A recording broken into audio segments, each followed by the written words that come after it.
My name is Am from Hyperbolic Labs, and today I'm going to show you how you can connect one of our GPUs to a Google Colab notebook. We're going to rent a GPU here, and we're going to expose port 8888.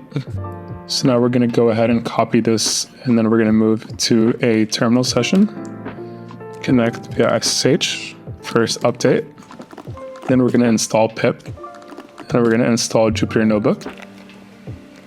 Add to path, and then we're going to start our Jupyter Notebook server.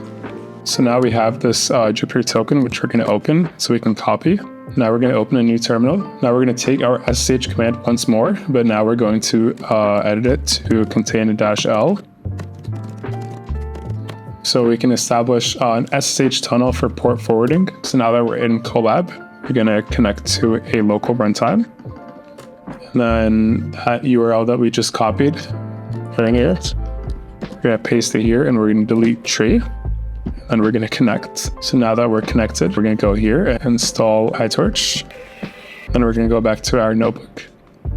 There, 0.08 seconds, NVIDIA H100, amazing. So this opens up so many possibilities to do your schoolwork, do any fine-tuning using Unsloth. Whatever you'd like to do in Google Colab, you can now do it using Hyperbolic GPU.